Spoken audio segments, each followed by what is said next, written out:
Chinese පොටෑටෝ. එහෙම නැත්තම් අපි කියනවා රටල කියලා. ඔබේ ගෙවත්තරත් රටල වගාවක් එකතු කරගන්න. අපේ පැරැන්නු සාමාන්‍යයෙන් වේලක් පිරිමහගන්න ආහාරයට ගත්තු එක දෙයක් තමයි මේ රටල කියන්නේ. කොස් පොලොස් අලබතල මංජොක්ක එක්ක මෙන්න මේ රටලත් ඔවුන්ට තමන්ගේ ආහාරයට එකතු කරගත්තා. ශක්තිය වඩවන හොඳ තන්තු සහිත ඒ වගේම හොඳ කෙඳි සහිත ආහාරයක් විදිහට තමයි මේ රටල හඳුන්වන්නේ. රටල ඉතා පහසුවෙන් ඔබේ ගෙවත්තෙත් වගා කරගන්න පුළුවන්. වෙළඳ පොලෙන් ගෙන රටලාලයක් සීතල තියෙන තැනක යට කරලා තියන්න. ඊට පස්සේ මේ අලේ පැලවෙනවා. ඒ පැලවුණාට පස්සේ ඔබටත් පුළුවන් ඔබේ ගෙවත්තේ ඒ දණුමැදින් රටල පාත්තියක් සකස් කරගන්න. බඳුන්ගතව එහෙම නැත්නම් බිමත් මේ රටල වගා කරන්න පුළුවන්. ගොඩක්ම ශක්තිදායක ආහාරයක් විදිහට තමයි මේ රටල හඳුන්වන්නේ. වර්තාපල් වෙනවා වගේම හොද්දට මිරිසට තම්බල මේ ඕන විදිහකට මෙන්න මේ රටල ආහාරයට එකතු කරගන්න පුළුවන්.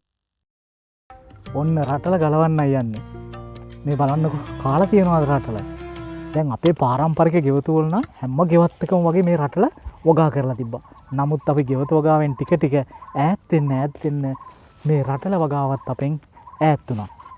දැන් සාමාන්‍යයෙන් ඔබේ ගෙවත්තේ ඔබ රටල වගා කරලා තියෙනවද? රටල වගා කරලා තියෙනවා නම් හොඳ අස්වැන්නක් ඔබ ලබා ගන්නවද? දැන් සාමාන්‍යයෙන් කෘමිහානි උපරිම අඩුයි මේ වගාවට. ඒ වගේම දිලීරහානි වගේ දේවල් එන්නෙම නැහැ. සාමාන්‍යයෙන් අපිට අවුරුද්දට දෙවතාවක් විතර වගේ මේ රටල අස්වැන්න නෙලා ගන්න පුළුවන්. ඔන්න බලන්නකො අපි දැන් අපේ රටල වගාවේ අස්වැන්න නෙලාගෙන යන්නේ. මම මේක හොදලා පෙන්නන්නම් ඉස්සරහට මේ රටල අලවල ලස්සන කොහොමද කියලා. මේ රටල ඇත්තටම අපේ දේශීයව හැම ගෙවත් එකම වගා කරපු වර්ගයක්.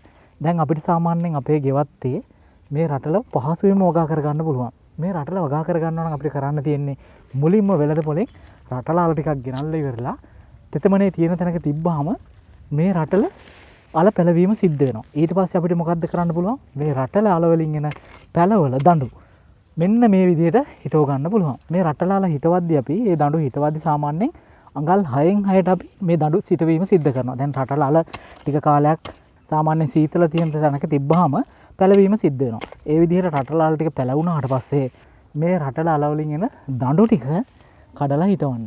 මෙන්න මෙහෙම අපි අඟල් 6න් 6 පරතරේ රටල සිටවීම සිද්ධ කරනවා.